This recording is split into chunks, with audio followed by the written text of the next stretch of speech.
하나님의 말씀은 마태복음 19장 16절부터 30절까지 저와 여러분이 한 절씩 읽도록 하겠습니다. 어떤 사람이 주께 와서 가로되 선생님이여 내가 무슨 선한 일을 하여야 영생을 얻으리이까? 예수께서 가라사대 어찌하여 선한 일을 내게 묻느냐? 선한 일은 오직 한 분이시니라. 내가 생명에 들어가려면 계명들을 지키라. 가로되 어느 계명이오니까? 예수께서 가라사대 살인하지 말라, 간음하지 말라, 도적질하지 말라, 거짓 증거하지 말라, 내 부모를 공경하라, 내 이웃을 내 몸같이 사랑하라 하신 것이니라. 그 청년이 가로되 이 모든 것을 내가 지켜 싸우니 아직도 무엇이 부족하니까? 예수께서 가라사대 내가 온전하고자 할진대 가서 내 수요를 팔아 가난한 자들을 주라. 그리하면 하늘에서 보화가 내게 있으리라. 그리고 와서 나를 좇으라 하시니 그 청년이 재물이 많음으로 이 말씀을 듣고 근심하며 가니라. 예수께서 제자들에게 이르시되 내가 진실로 너희에게 이르노니 부자는 천국에 들어가기가 어려우니라. 다시 너희에게 말하노니 약대가 바늘귀로 들어가는 것이 부자가 하나님의 나라에 들어가는 것보다 쉬우니라 하신대 제자들이 듣고 심히 놀라 가로되 그런즉 누가 구원을 얻을 수 있으리까? 예수께서 저희를 보시며 가라사대 사람으로는 할 수 없어되 하나님으로서는 다 할 수 있느니라.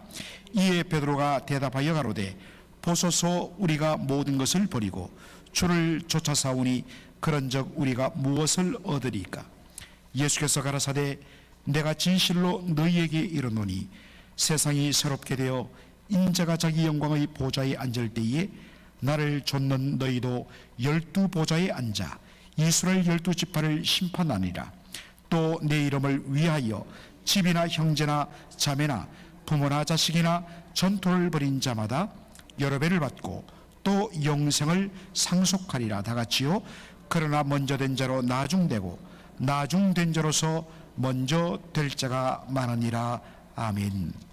오늘 저는 함께 읽은 본문 말씀을 중심으로 누가 천국에 들어갈 수 있는가 라는 제목으로 말씀을 전하도록 하겠습니다. 한 부자 청년이 예수님께 나왔습니다. 오늘 본문에 시작되는 스토리입니다. 선생님이여 내가 무엇을 하여야 영생을 얻을 수 있겠습니까? 여러분 이 사람의 질문의 전제가 무엇입니까? 영생은 사람의 선한 행위 또 공로에 의해서 결정된다는 생각을 가지고 있습니다. 여러분 이 전제가 맞을까요? 틀릴까요? 저는 이렇게 대답합니다. 맞기도 하고 틀리기도 하다. 왜 맞습니까? 만일 누가 율법을 정말 100% 다 완전히 지킨다면 그 사람은 자기 의로 천국에 들어갈 수가 있습니다. 그런데 문제는 우리 가운데 인생 가운데 그 누구도 율법의 의로 하나님 앞에 설 자가 없다는 것입니다.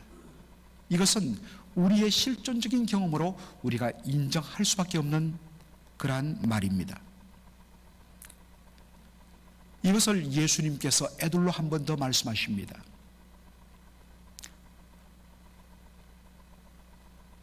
네가 어찌하여 선한 일을 묻느냐? 하나님 한 분 외에는 선한 이가 없느니라. 오직 선한 일은 하나님 한 분이시니라. 상대적으로는 어느 사람이 다른 사람보다 더 선할 수가 있습니다. 그러나 절대적으로 선하시고 의로우신 하나님이 기준이 되면 문제는 달라집니다. 그 누구도 하나님 앞에 설 수가 없습니다. 그러므로 예수님은 말씀하십니다. 자신의 선으로 선한 행동으로 영생에 들어가고 영생을 얻을 자가 없다. 오직 영생 천국에 들어가는 것은 전적인 하나님의 은혜라고 말씀하시는 것입니다. 아직도 이 사실에 대해서 온전히 받아들일 준비가 되어 있지 않는 이 부자 청년에게 예수님이 뭐라고 말씀하십니까? 네가 어려서부터 네가 계명을 지키느냐? 라고 이야기합니다. 네가 생명에 들어가려면 계명을 지켜라 하면서 살인하지 말라, 간음하지 말라, 도적질하지 말라, 거짓 증거하지 말라, 내 부모를 공경하라. 여러분, 이 계명을 한마디로 압축하면 무엇입니까? 내 이웃을 내 몸같이 사랑하라 하는 말씀에 다 속합니다. 그랬더니 이 부자 청년이 예수님께 자신 있게 말합니다. 예, 선생님, 제가 어릴 때부터 이 모든 것을 다 지켰습니다. 그때 예수님 말씀하시죠. 네가 온전하고자 할진대 이 사람이 부자이기 때문에 너의 모든 소유를 팔아서 가난한 자에게 구제하고 그리고서 나를 좇으라라고 이야기하십니다. 이 말씀 앞에 부자 청년이 근심했습니다. 왜냐니까 그런 재물이 많았기 때문입니다. 그래서 근심하며 예수님 앞을 떠날 때 예수님이 그 뒷모습을 보며 제자들에게 말합니다. 얘들아, 사람이 천국에 들어가기가, 부자가 천국에 들어가기가 얼마나 어려운지, 낙타가 바늘귀를 통과하는 것이 부자가 천국에 들어가는 것보다 더 쉽다라고 이야기하십니다. 여러분, 이 말씀을 들을 때에 저와 여러분의 마음속에는 부담감이 일어납니다. 그래서 중세시대 이후부터 이 말씀의 부담감을 조금 줄이려는 그러한 시도들이 있어 왔습니다. 양용희 교수님의 책에 보면 이런 설명이 되어 있습니다. 여러분, 우리가 낙타를 영어로 캐멀이라고 이야기하죠. 독일어로 읽으면 카멜이 됩니다. 이것은 헬러 카멜론에서 그대로 따온 영어 또 독일어입니다. 그런데 뭐라고 한 획을 바꾸느냐면 원래 예수님이 말씀하신 것은 카멜론, 낙타가 아니라 키멜론, 헬라어로 키멜론은 밧줄을 뜻해요. 밧줄인데 기록한 사람들이 잘못 획을 더하여서 카멜론으로 그렇게 기록한 것이다. 여러분, 아무리 낙타를 밧줄로 그렇게 살짝 바꾼다 할지라도 어떻습니까? 밧줄을 바늘 귀에 꿰는 것은 불가능합니다. 어차피 말 안 되는 노력입니다. 또 어떤 사람들은 이렇게 해석합니다. 바늘귀라는 이 헬라어는 사실은 성문, 여러분 큰 성문 옆에 바로 쪽문이 하나 있습니다. 아주 작게 만든 그 쪽문을 가리킨다라고 주장하기도 했습니다. 여러분, 큰 성문에는 그대로 낙타를 끌고 들어가도 아무 문제가 없습니다. 문이 높기 때문에. 그러나 조그마한 옆에 있는 쪽문을 통과하려면 어떻게 될까요? 거리로 낙타가 통과하려면 낙타의 몸에 실린 모든 짐들을 다 내려놓고 심지어는 낙타가 무릎을 꿇어야 겨우 통과할 수 있는 것입니다. 그런데 여러분, 성경 그 어디에도 바늘귀를 성의 조그마한 쪽문으로 해석해 놓은 곳이 없습니다. 그러므로 이것은 그냥 문자 그대로 예수님의 말씀을 받아야 됩니다. 부자가 천국에 들어가는 것이 얼마나 어려우냐면 낙타가 바늘귀를 통과하는 것보다 더 어렵다. 사실은 더 어렵다고 말했지만 정확하게 말하면 무엇입니까? 불가능하다, impossible, 불가능하다는 뜻입니다. 많은 분들이 이 본문을 보면서 염려합니다. 첫째는 예수 믿는 사람들은 무조건 자신의 재산을 다 팔아야 하는가? 그렇게 다 구제하고 나눠줘야 되는가? 성경은 그렇게 말하지 않습니다. 그렇게 해야만 영생을 받는가? 성경은 선행으로 영생을 받는다고 말하지 않습니다. 그러므로 그러한 접근이 옳지 않습니다. 그러면 왜 예수님이 그렇게 말했는가? 지금 이 부자 청년이 선한 일을 행하면 영생을 얻을 수 있다는 확신을 가지고 말했기 때문에 그가 말한 방식으로 예수님이 극단적으로 말씀하신 것입니다. 둘째로, 그러면 부자는 절대로 천국에 들어갈 수 없는가? 그러면 가난한 자들은 천국에 들어갈 수 있는가? 그렇게 말씀한 의도도 아닙니다. 여러분, 부자의 기준은 각각 다릅니다. 집을 가지지 못하고 늘 렌트를 사는 사람은 집 한 칸 가진 사람이 부자로 보입니다. 남의 집에서, 가게에서 뼈 빠지게 일하는 종업원은 스몰 비즈니스를 소유한 그 주인이 어마어마한 부자처럼 보입니다.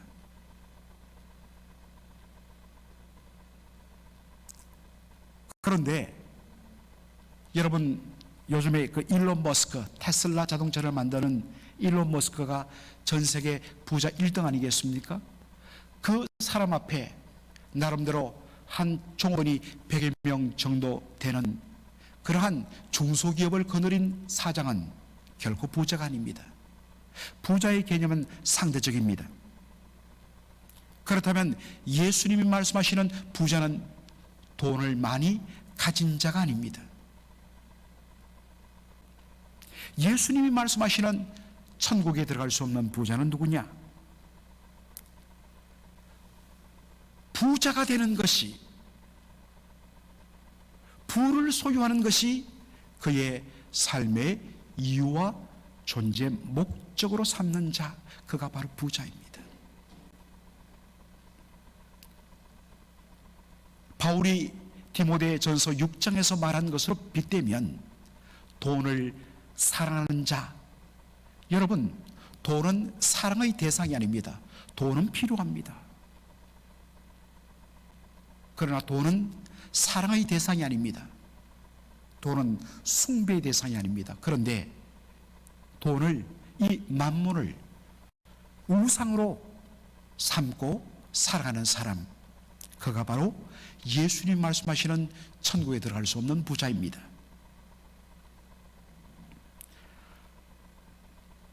이러한 부자는 사실 돈이 없는 가난한 사람들에게도 발견됩니다.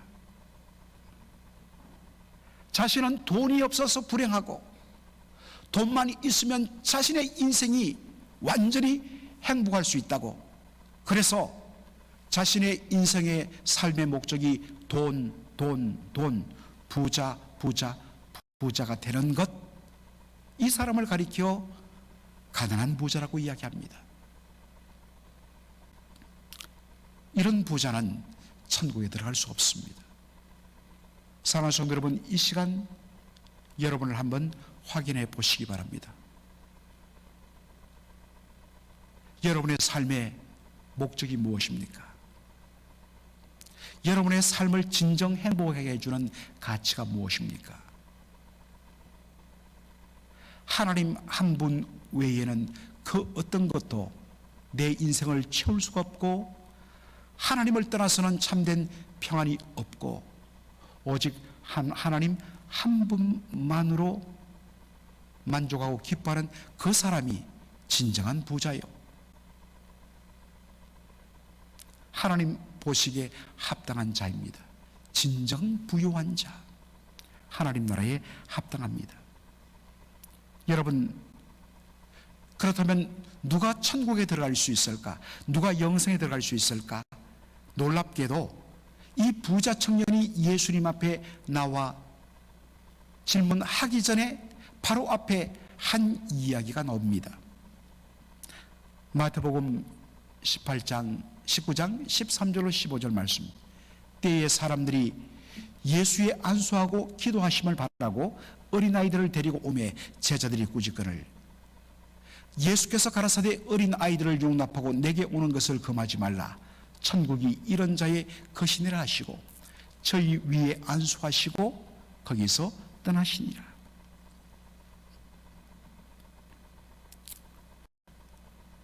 사람들이 아이들을 데리고 와서 예수님의 축복을 받으려 하는데 제자들이 성가시다고 내쫓습니다. 그럴 때 예수님이 제자들을 도리어 책망하면서 아이들을 데려오라고 이야기합니다. 그러면서 그들을 축복할 때 하신 말씀, 천국이 이런 자의 것이니라. 여러분, 천국이 이런 자의 것이라는 말씀은 무슨 뜻일까요? 어떤 분은 천국은 어린아이의 것이다, 곧 어린아이들이 천국에 들어갈 수 있다 라고 해석합니다. 그렇지 않습니다. 영어 성경을 보면 더 정확하게 표현되어 있습니다. 천국은 어린아이들과 같은 자의 것이다 라고 이야기하고 있습니다. 누가 천국에 들어갈 수 있느냐? 어린아이가 들어가는 것이 아니라 어린아이와 같은 자들이 들어가는 것이다. 이것을 마태복음 18장 3절에서 우리는 다시 한 번 더 찾을 수 있습니다. 누구든지 어린아이와 같이 되지 아니하면 결단코 천국에 들어가지 못하리라. 어린아이들과 같이 되지 아니하면, 그렇다면 여러분, 어린아이와 같이 되는다는 것은 무슨 뜻일까요? 이미 새벽에 우리가 마태복음 18장을 다룰 때 살펴봤지만 많은 사람들은 어린아이와 같이 된다는 것을 어린아이와 같이 순수한 심정을 가지는 것처럼 해석합니다. 여러분, 어린아이들 해맑죠? 순수하죠? 그러나 그 다른 한편을 보면 어린아이들처럼 영악하고 자기 고집과 자기 욕심이 가득한 존재도 없습니다. 그리고 성경적으로 우리 모든 인생들은 날 때부터 우리의 첫사람 아담의 그 부패하고 타락한 죄성을 물려받아 태어나기 때문에 범죄할 수밖에 없습니다. 그렇다면 여기 어린아이와 같이 되지 아니하면 이라는 말은 무슨 뜻일까요? 여기 사용된 어린아이들은 어느 정도 자란 children을 가리키는 것이 아니라 infant, baby, 갓난쟁이를 말합니다. 갓 태어난 지 얼마 되지 않은 아이는 스스로 자신의 생존을 위하여 자기가 할 수 있는 것들이 없습니다. 오직 그가 살아남기 위해서는 전적으로 부모의 도움을 의지해야 됩니다. 그 부모의 도움을 의지하는 SOS가 뭡니까? 아이들이 자지러지게 우는 것입니다. 천부여 의지없어서 손들고 옵니다. 주 나를 박대하시면 나 어디 가리이까?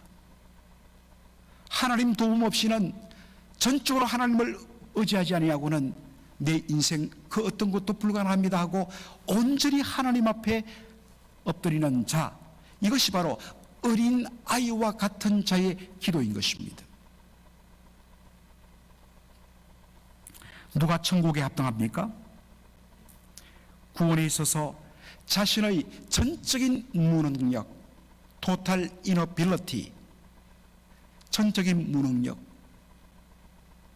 오직 구원은 하나님 아버지의 전적인 은혜와 그것을 위하여 자신을 십자가에 내어 피 흘려 죽으신 예수 그리스도의 보혈의 공로만 우리가 죄 사함 받고 하나님 나라에 들어갈 수 있는 것을 전적으로 의지하고 믿고 받아들이는 자, 누구입니까? 어린아이와 같은 자입니다.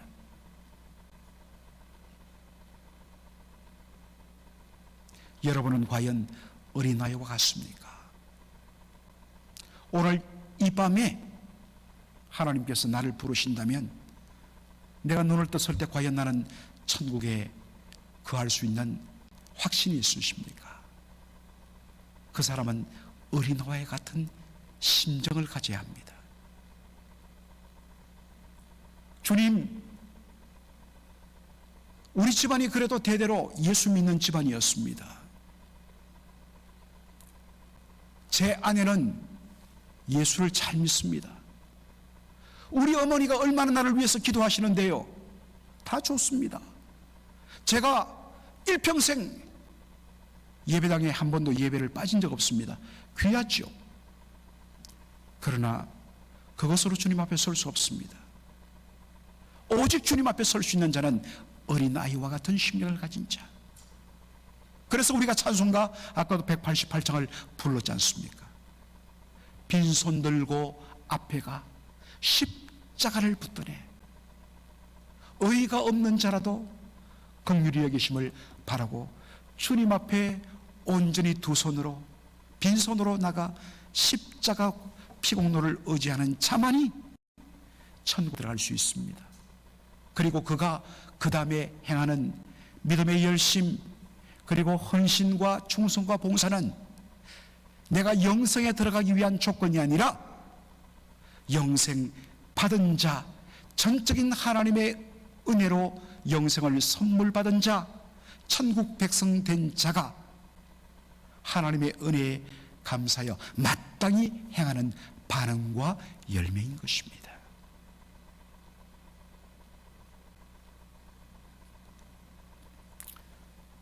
부자 청년과 예수님의 이 대화를 들으면서, 그리고 부자가 천국에 들어갈 수 없다는 이 충격적인 말씀을 들으면서,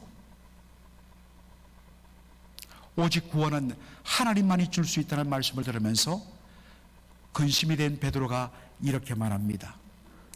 이에 베드로가 대답하여 가로되 보소서, 우리가 모든 것을 버리고 주를 쫓아 싸우리. 그런즉 우리가 무엇을 얻으리까?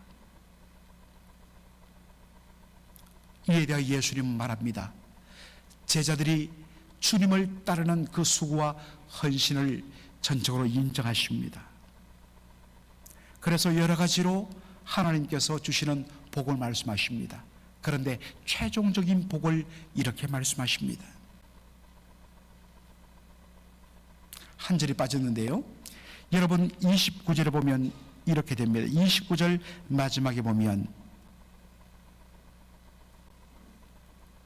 여러 배를 받고 또 마지막에 영생을 받으리라, 영생을 상속하리라 라는 표현이 나옵니다.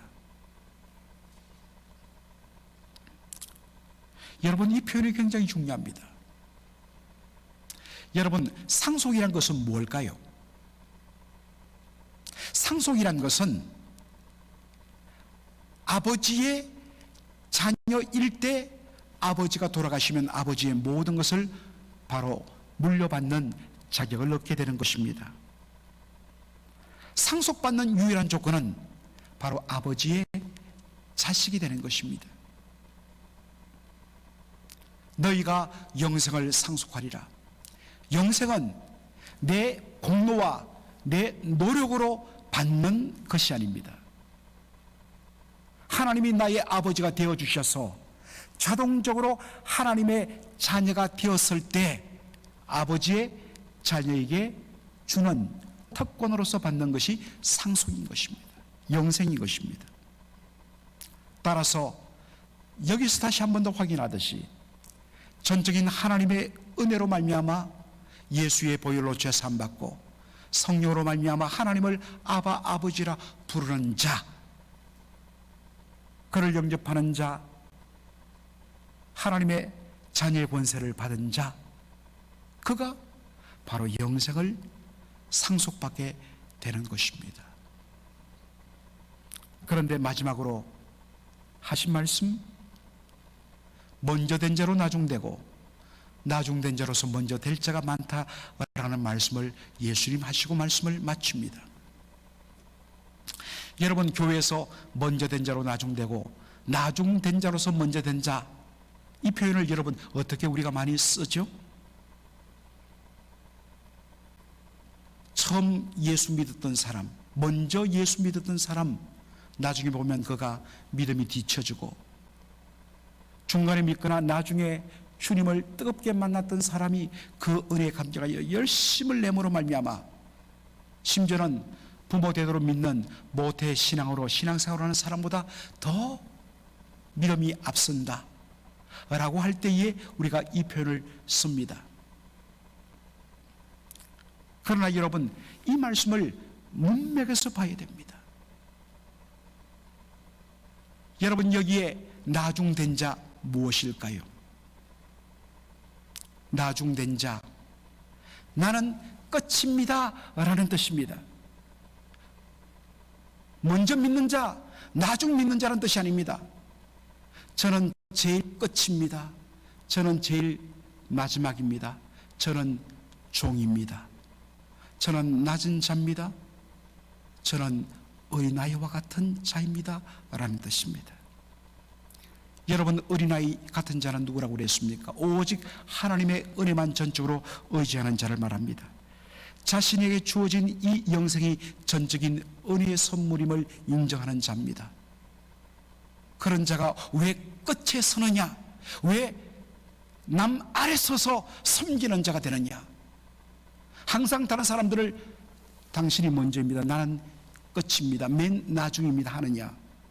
하나님께로부터 받은 이 거저 받은 은혜와 사랑이 너무 감사해서 무엇으로 이 은혜를 보답받고 하는 마음으로 그저 모든 것이 감사하고 충성합니다.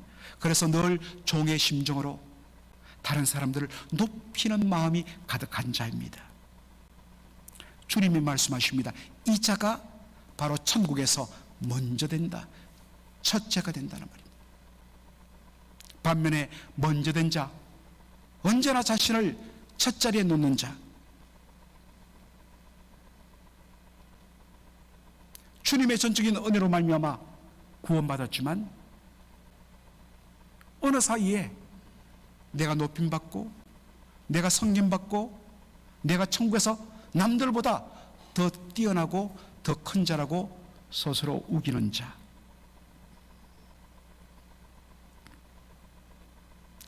이런 자는 천국에서 가장 낮은 자입니다.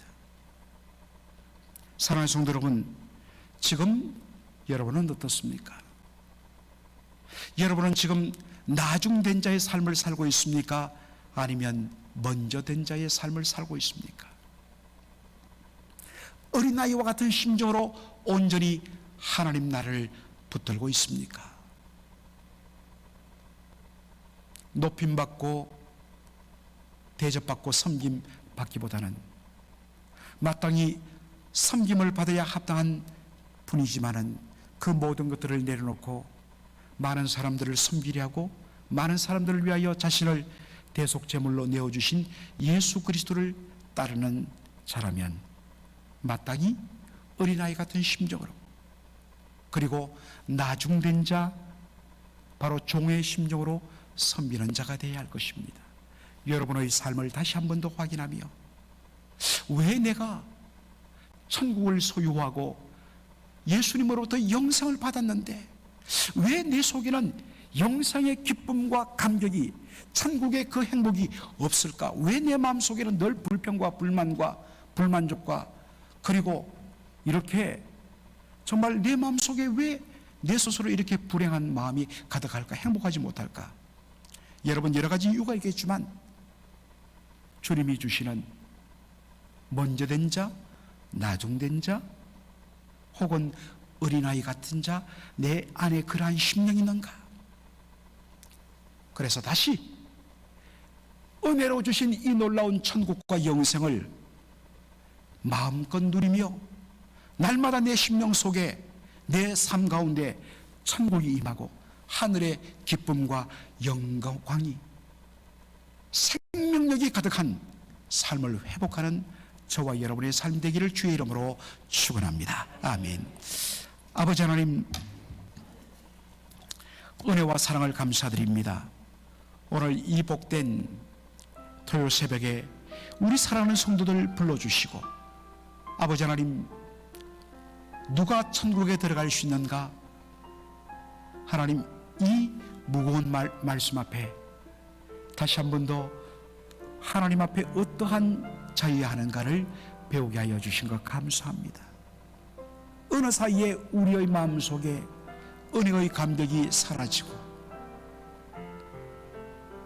주님 도움 없이도 내 인생을 내가 스스로 행복할 수 있다는 정말로 너무나도 교만한 그런 마음 가운데 빈손 들고 주님 앞에 나가지 않는, 그리고 어느 사이에 정말 높임받고 섬김받고 대접받고 남들에게 인정받고 싶고, 그렇게 되지 않으면 내 인생이 만족하지 못하고 불행한 것 같고 속이 상하고 결과적으로 하나님이 주신 그 놀라운 축복의 선물 천국과 영생을 누리지 못하고 그 심정이 천국이 아니라 지옥 같은 그러한 삶을 살고 있는 저희들이 아닌지, 아버지 하나님 다시 어린 나이의 심정을 회복하게 하여 주시며 심령이 가난하게 되게 하여 주시며, 주여 언제나 마지막에 서서 가장 낮은 자리에 서서